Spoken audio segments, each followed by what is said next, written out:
Hello and welcome back to UPSC Akhada. Friends, 131st constitutional amendment bill और delimitation bill, ये दोनों bill introduce हुए हैं पार्लियामेंट में, जिनके ऊपर अभी डिबेट चल रही है। सरकार का कहना है कि वुमेन रिजर्वेशन जो हमने 2023 में अमेंडमेंट किया था कॉन्स्टिट्यूशन में, उसको एक्सपीडिटली इम्प्लीमेंट करने के लिए ये कॉन्स्टिट्यूशनल अमेंडमेंट लाया जा रहा है। मतलब 2029 के जो इलेक्शन होंगे उसमें सरकार चाहती है कि वुमेन रिजर्वेशन इंप्लीमेंट किया जाए उससे पहले। दूसरा, डिलिमिटेशन बिल लाया गया। डिलिमिटेशन बिल इसलिए लाया गया कि अब जो सीटें बढ़ेंगी उनको किस तरीके से एलोकेट किया जाए स्टेट्स के अंदर, तो ये डिलिमिटेशन कमीशन से होगा। अब इसको ओपोज कर रहे हैं स्पेसिफिकली साउथ इंडियन स्टेट्स। जो ओपोजिशन पार्टी है वो तो ऑब्वियसली करेंगे ही, बट ओपोजिशन स्टेट्स है उनका कहना ये है कि अगर ये दोनों पास होते हैं तो ये फेडरलिज्म, जो फेडरल स्ट्रक्चर है हमारा, उसको नेगेटिवली इम्पैक्ट करेगा। और South Indian states specifically Karnataka, Tamil Nadu, Andhra Pradesh, Kerala, उनका जो शेयर है लोकसभा में वो कम हो जाएगा, ऐसा कहना है साउथ इंडियन स्टेट्स का। बट सरकार का दूसरी ओर अलग स्टैंड से उन्होंने कहा कि आप कह रहे हैं कम हो जाएगा, हम कह रहे हैं इनफैक्ट ज्यादा हो जाएगा। मतलब आपका जो शेयर ऑलरेडी था उससे भी ज्यादा शेयर आपका पहले से ज्यादा हो जाएगा, कुछ पॉइंट्स ज्यादा हो जाएगा। मतलब किसी भी केस में आप सफर तो नहीं कर रहे हैं नेगेटिवली इस बिल के इम्प्लीमेंट होने के बाद, इस बिल के एक्ट बनने के बाद। तो क्या है ये पूरा मुद्दा, इसको समझते हैं। सबसे पहले एक बात हमें जाननी चाहिए कि डेमोक्रेसी के अंदर quality of representation matters. Quality का मतलब कि एक रिप्रेजेंटेटिव, मान लीजिए एक एमपी, लोकसभा में एक एमपी कितने लोगों को रिप्रेजेंट करता है। अब जितनी कम ये वैल्यू होगी उतना बेटर रिप्रेजेंटेशन होगा। ओब्वियसली एक पर्सन है, एक एमपी, अगर वो 30 लाख लोगों को रिप्रेजेंट कर रहा है तो इसका मतलब ये क्वालिटी ऑफ रिप्रेजेंटेशन नहीं है। अगर एक एमपी मान लीजिए 1 लाख लोगों को रिप्रेजेंट कर रहा है तो ये क्वालिटी ऑफ रिप्रेजेंटेशन है कंपेरेटिव टू दिस। कि ये जो 1 लाख लोग हैं कभी कभी कम्युनिकेट करना चाहें तो कर सकते हैं, बट ये जो लोग हैं ये कभी भी एमपी साहब की शक्ल नहीं देख सकते। 2024 में जब इलेक्शन हुए तो आपने वोट किया होगा। ईमानदारी से बताओ कि आपने अपने एमपी को लास्ट बार कब देखा था और कब उनसे मिले थे। तो ये जो रिप्रेजेंटेशन है ये कैसे ठीक होगा? इसका एक ही तरीका है कि ये जो एमपीज हैं इनका नंबर बढ़ जाए। मान लीजिए अभी 10 लोग हैं, 10 पीपल्स, और 5 एमपीज हैं, 10 पीपल्स एंड 5 एमपीज, तो मतलब 1 एमपी इज रिप्रेजेंटिंग 2 पीपल्स। अगर आपको इनको इसको 1:1 करना हो तो क्या करना पड़ेगा आपको? इनकी वैल्यू बढ़ानी पड़ेगी, एमपीज की वैल्यू बढ़ानी पड़ेगी। ये सिंपल सा एग्जांपल है। अभी हमारी लोकसभा के अंदर टोटल मेंबर्स हैं 543। 543 लोग, 543 एमपीज 1 अरब 50 करोड़ लोगों को रिप्रेजेंट कर रहे हैं। तो ये ओवरऑल एग्जैक्टली तो पूरे देश के अंदर एक नहीं है, बट ऐसा मान के चलिए कि एक एमपी 25 से 30 लाख लोगों को रिप्रेजेंट कर रहा है। So this is not the type और kind of representation which was envisaged by constitution makers. उन्होंने ये नहीं सोचा था कि 50 लाख लोग एक दिन एक पर्सन को चुनेंगे और वो जाके उनको रिप्रेजेंट करेगा पार्लियामेंट के अंदर, लोकसभा के अंदर। तो इसको ठीक करने के लिए अभी सरकार का कहना है कि इसको बढ़ा दिया जाए, इस नंबर को बढ़ा दिया जाए। ये चाहते हैं कि ये नंबर हो जाए 816। 816। In fact 543 is the number which is given in representation of people's act. जो एक्चुअल नंबर जो आपके कॉन्स्टिट्यूशन में लिखा है वो लिखा गया है 81st article, article 81, article 81 of the constitution which says that the maximum number in Lok Sabha shall be 550। और इस 550 में से भी स्टेट्स के पास कितना होगा? 530, और यूटी के पास 20। तो यूटी की बात अभी छोड़ देते हैं, एक बार केवल स्टेट्स को समझते हैं। ये जो 530 है, इस 530 को 816 करना चाहती है सरकार। 816 करना चाहती है। अब ये 816 होने से क्या होगा? 816 होने से ये होगा कि देश की जनता तो उतनी ही है, अब रिप्रेजेंटेशन का जो क्वालिटी है वो अच्छा हो जाएगा। ठीक है। अगर आप अपने आसपास के कंट्रीज को देखें, यूएसए को देखें, तो यहाँ 7 लाख लोग हैं, हमारे यहाँ 25 लाख हैं, यहाँ 6 लाख हैं, यहाँ 5 लाख हैं। मतलब 5 lakh people are represented by 1 MP, member of parliament. In Pakistan 6 lakh, in USA 7 lakh, but India के अंदर 25 लाख है ये। तो ये एक अच्छा फिगर नहीं माना जाता। इसको कम करने का एक ही तरीका है कि एमपीज की सीट को बढ़ा दें, और यही सरकार करना चाह रही है। ये कितना करना चाह रही है? 816। ये हो गई पहली बात, क्वालिटी ऑफ रिप्रेजेंटेशन। दूसरा इंपॉर्टेंट इशू इसके अंदर आता है डेमोक्रेसी का। और डेमोक्रेसी का मतलब होता है कि एक पर्सन के वोट की वैल्यू दूसरे पर्सन के वोट के वैल्यू के बराबर हो। मतलब 1 person is equals to 1 vote is equals to 1 value. ये कैसे काम करता है? 1 पर्सन 1 वोट 1 वैल्यू। देखिए, ये हमारे कॉन्स्टिट्यूशन के अंदर मेंशन किया गया है कि ऐसा होना चाहिए, ऐसा होना चाहिए, बट प्रेजेंटली आप मेरे से पूछेंगे तो ऐसा है नहीं। इसके बहुत सारे रीजन हैं, क्योंकि ये ट्रेड ऑफ है किसके बीच में? डेमोक्रेसी और फेडरलिज्म के बीच में।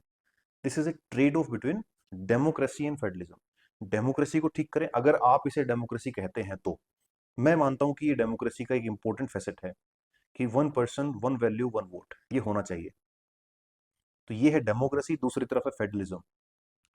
एक को बचाओगे तो दूसरा को नुकसान होगा, दूसरे को बचाओगे तो इसको नुकसान होगा। यही इस पूरे लेक्चर का क्रक्स है और यही डिबेट चल रही है अभी। क्या है इसके अंदर? देखिए, मैंने बात की आपसे आर्टिकल 81 की। तो आर्टिकल 81 में पहले तो एक बात की क्वालिटी ऑफ रिप्रेजेंटेशन, जो कि 534 स्टेट्स होगा। उसको पार्लियामेंट चाहता तो पहले भी बढ़ा सकता था, बट अभी पार्लियामेंट ने सोचा, ऐसा सरकार ने ऐसा सोचा कि इसको इंक्रीज करना चाहिए। It has nothing to do with delimitation. ये डिलिमिटेशन के बिना भी बढ़ाया जा सकता है, because this is mention in the constitution in article 81। तो उसको सरकार चाहे तो उस कैप को पहले भी बढ़ा सकती थी, सरकार अब उसको बढ़ा रही है। अब ये जो 816 सीट है, 816, इसके लिए भी आगे डायरेक्टिव दिया गया है आर्टिकल 81 के अंदर कि इसे पूरे देश के अंदर कैसे स्प्रेड करोगे, कैसे बिछाओगे पूरे देश के अंदर। क्या बिल्कुल ऐसे 816 इक्वल साइज के स्क्वायर बना दें फिर उनको कॉन्स्टिट्यूएंसी बना दें? ऐसा पॉसिबल नहीं है, बिकॉज हमको क्या इंश्योर करना है? 1 पर्सन 1 वोट 1 वैल्यू। तो ये इंश्योर करने के लिए हमको देखना पड़ेगा कि पॉपुलेशन और सीट, इसका जो रेशियो है वो बराबर होना चाहिए पूरे देश के अंदर।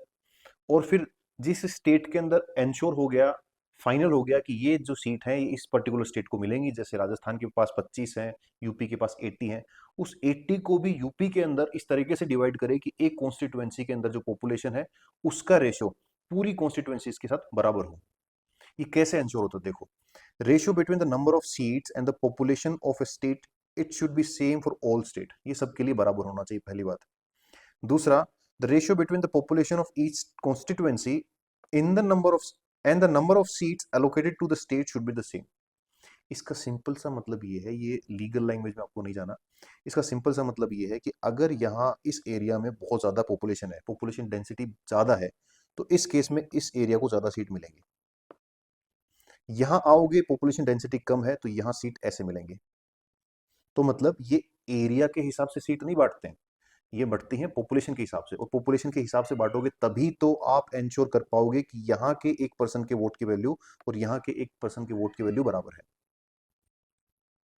ये हुआ डेमोक्रेसी का प्रिंसिपल, 1 वोट 1 वैल्यू 1 पर्सन। ठीक है, बट ऐसा अभी इस देश के अंदर नहीं है, बिकॉज इसके पीछे एक रीजन है। रीजन क्या है? देखिए, 1950 में इंश्योर किया गया कि ऐसा हो, तो उस समय मैक्सिमम सीट थी 500। मैक्सिमम का मेरा मतलब ये है कि आर्टिकल 81 में क्या लिखा हुआ है? आर्टिकल 81 में क्या लिखा हुआ है? 500। और रिप्रेजेंटेशन ऑफ पीपल्स एक्ट में क्या लिखा हुआ है? 489। मतलब अगर पार्लियामेंट चाहे तो सिंपल मेजोरिटी से इसको चेंज किया जा सकता है, सिंपल मेजोरिटी से इसको चेंज करके बढ़ाया जा सकता है, बट मैक्सिमम कितना होगा? 500। मैक्सिमम कितना होगा? 500। उसके बाद 1956 के अंदर ये 500 ही रहा, ये 494 हो गया। देन उसके बाद 1962 के अंदर ये 500 ही रहा, ये हो गया 520। उसके बाद 1973 के अंदर ये 525 हो गया और ये है 543। 543 maximum seat for the states, मैं बात कर रहा हूँ केवल स्टेट्स की, यूटी को इंक्लूड नहीं कर रहा हूँ। अगर आप देखेंगे आज 81 आर्टिकल को, तो उसमें लिखा मिलेगा आपको 530 + 20, 530 + 20, 530 + 20। इसका मतलब 530 किसके लिए है? स्टेट्स के लिए, और 20 किसके लिए? यूटी के लिए। बट आरपीए के अंदर ये स्ट्रेंथ है 543। 543, तो आप देख पा रहे हैं कि ये जो स्ट्रेंथ है बढ़ती जा रही है। पॉपुलेशन के हिसाब से इसको बढ़ाया जाता है, पॉपुलेशन के हिसाब से इसको बढ़ाया जाता है, बट इसको 1971 की पॉपुलेशन के बाद फ्रीज कर दिया गया। इसको फ्रीज कर दिया गया कि जितनी सीट्स जिस पर्टिकुलर स्टेट्स को मिल गई है उसको चेंज नहीं करेंगे। कब तक? 2001 तक। तो ये बात कब की गई? 1976 में 42nd कॉन्स्टिट्यूशनल अमेंडमेंट एक्ट करके इसको फ्रीज कर दिया गया। अब फ्रीज करने का फायदा नुकसान सुन लो क्या होता है। मान लो ये साल है 1971 का, और 1971 में सेंसस हुआ, सेंसस के बाद डिलिमिटेशन हुआ। डिलिमिटेशन हुआ उस समय, ऐसा एज्यूम करो कि बिहार, ये जो एरिया है बिहार और ये तमिलनाडु, 1971 में ऐसा मानो कि लगभग इनकी पॉपुलेशन एक जैसी थी, और जो डिलिमिटेशन हुआ वो भी फेयर है। यहाँ के 1% की वोट की वैल्यू, यहाँ के 1% की वोट की वैल्यू लगभग बराबर है। बट 1971 के बाद इन्होंने अलग अलग रास्ते पकड़ लिए। बिहार की पॉपुलेशन बहुत तेजी से बढ़ने लगी और तमिलनाडु ने अपनी पॉपुलेशन को कंट्रोल किया। तो इसके बाद 1976 के अंदर 42nd कॉन्स्टिट्यूशनल अमेंडमेंट एक्ट करके इंदिरा गांधी जी ने किया कि अब जो चेंजेस हैं allocation of seats to the states, ये चेंज नहीं होगा। कब तक? 2001 तक। मतलब 25 साल का एक टाइम दिया गया जिसके अंदर अपनी पॉपुलेशन को स्टेबलाइज कर ले नॉर्थ इंडिया भी। बट ऐसा नहीं हुआ। फिर उसके बाद 84th कॉन्स्टिट्यूशनल अमेंडमेंट एक्ट करके इसको फिर से फ्रीज कर दिया 25 साल के लिए। तो ये ऐसा लिखा गया कि 2026 तक जो सीट जिसको मिली हुई है उतनी ही रहेंगी, इसको चेंज नहीं किया जाएगा। बट अभी क्या हो रहा है? अभी मोदी जी कह रहे हैं इसको तो चेंज करेंगे हम। चेंज करेंगे मतलब एक तरीका तो ये होता है कि 543 को हम बढ़ा के कितना कर दें? 816। बिल्कुल ठीक है, इससे किसी को कोई समस्या नहीं है। अगर मान लो 543 को बढ़ा के हम कर दें 816, और जो शेयर है वो बिल्कुल बराबर रखें। मतलब फॉर एग्जांपल इधर 25 सीट है, या केरला के पास 20 सीट है, राजस्थान के पास 25 सीट है, या मान लीजिए बिहार के पास 40 सीट है और केरला के पास 20 सीट है। अगर इसमें भी 10 ऐड कर दें और इसमें 20 ऐड कर दें तो कोई इश्यू वाली बात नहीं है। कोई इशू नहीं है, बिकॉज आपने क्या किया? 50% दोनों को बढ़ा दिया। 50% इसको बढ़ा दिया, 50% इसको बढ़ा दिया। इट मीन्स केरला का जो शेयर 1971 में था, बिहार का जो शेयर 1971 में था, वही शेयर आज भी रहा। In effect number of seat बढ़ गई है सबकी, बट उनका जो शेयर है वो सेम है। और पूरा मामला किसका है? शेयर का ही है। कैसे? कि अगर मान लो कोई बिल पास करना है तो उसमें क्या होता है? 50% of seat plus one, 50% plus one. तो परसेंट इंपॉर्टेंट है, नंबर इंपॉर्टेंट नहीं है। परसेंट कितना है आपका वो इंपॉर्टेंट है। तो पहले मान लो 20 सीट थी, इधर 40 सीट थी, इसको कर दिया +20, इसको कर दिया पर +10, तो ये परसेंटेज सेम रहा दोनों का, कोई इशू वाली बात नहीं। बट अब आता है आपका 131st कॉन्स्टिट्यूशनल अमेंडमेंट एक्ट। इन्होंने ये कहा कि हम इसको 50% बढ़ा देंगे, ऐसा ही कर देंगे, मतलब 40+20 और 20+10। बट 131st की जो कॉन्स्टिट्यूशनल अमेंडमेंट बिल है उसकी कॉपी अगर आप पढ़ोगे तो उसमें कहीं भी ऐसा लिखा हुआ नहीं है। और यही पूरा इशू है। उन्होंने कहा जो साउथ इंडियन स्टेट्स हैं उनका ये कहना है कि सर बात ऐसी है कि आप ये तो कह रहे हैं कि ठीक है कि 50% सबका बढ़ा देंगे तो शेयर सेम रहेगा, बट ऐसा कहीं भी इस बिल के अंदर मेंशन नहीं। आपकी बात माने कि जो लिखा हुआ उसकी बात माने? तो हमको ऐसा लगता है कि आप ये करने वाले हैं कि आप इस पूरे मामले को 2011 की पॉपुलेशन के अकॉर्डिंग बढ़ाओगे। वो कैसे? कि 1971 की पॉपुलेशन, तो जैसा कि मैंने बताया आपको, अज्यूम कर लो कि इनकी और इनकी बराबर है। तो इनको 40 सीट मिली हुई थी, इनको 20 सीट मिली हुई थी, मान लो केरला की बात करें। अब इनकी पॉपुलेशन बढ़ गई है बहुत ज्यादा, और इनकी पॉपुलेशन बहुत ज्यादा नहीं बढ़ी है, स्टेबलाइज कर लिया है, रिप्लेसमेंट लेवल पे आ गए हैं। तो अगर आप इसमें +20 करते हो, इसमें +10 करते हो तो ठीक है। बट अगर आपने ये जो इंक्रीमेंट है इसका बेसिस 2011 की पॉपुलेशन को रखा, तो इसका मतलब ये हो जाएगा कि 40 का तो हो जाना है, 40+40 ये तो हो जाएगा 80, बिकॉज पॉपुलेशन ज्यादा बढ़ी है। और ये जो 20 है इसके अंदर हो सकता है कि 3 या 4 ही एडिशन हो, तो ये हो जाएगा 23 और ये हो जाएगा 80। तो मतलब 2011 की पॉपुलेशन से तो ये बात ठीक नहीं बनती है, और इसी को अपोज कर रहे हैं। इनका कहना ये है कि ये वुमेन रिजर्वेशन का नाम लेके हमारे साथ ये होने वाला है कि 2011 की पॉपुलेशन से इसको इंक्रीज करेंगे, और अगर 2011 की पॉपुलेशन से इंक्रीज किया तो देखो क्या होने वाला है। इसके अंदर आप देख पा रहे हैं स्क्रीन के ऊपर, the south share in the delimitation parliament will fall from 24.3% to 20.7%। South का जो शेयर है वो कम हो जाएगा अगर 2011 की पॉपुलेशन को रखा तो। यहाँ बिहार के पास ये देखिए ये जो ब्लू कलर है ये तो ऐड हो रहा है, और ये जो रेड है ये माइनस हो रहा है। तो तमिलनाडु के 11 सीटें माइनस, यहाँ वेस्ट बंगाल की 2 सीटें माइनस, केरला की 8 माइनस हो जाएंगी, बिहार के पास 10 आ जाएंगी, यूपी के पास 13 हो जाएंगे। अगर ये ऐसा हो गया इन केस, तो आप बीच में एक लाइन खींचें, और ऊपर वाला जो एरिया है इसका जो शेयर है लोकसभा के अंदर वो बढ़ जाएगा, मतलब ये इनके वोट की वैल्यू ज्यादा हो जाएगी। मतलब एक एमपी जो यूपी से आता है और एक एमपी जो तमिलनाडु से आता है, वो जो अभी था उसका डबल हो जाने वाला है, क्योंकि यूपी के अंदर अब 13 वोट बढ़ गए हैं, 13 वोट यूपी के अंदर बढ़ गए हैं। तो जिस पार्टी का होल्ड है इस एरिया में, वो पार्टी जो चाहेगी पार्लियामेंट में उस तरीके से करेगी।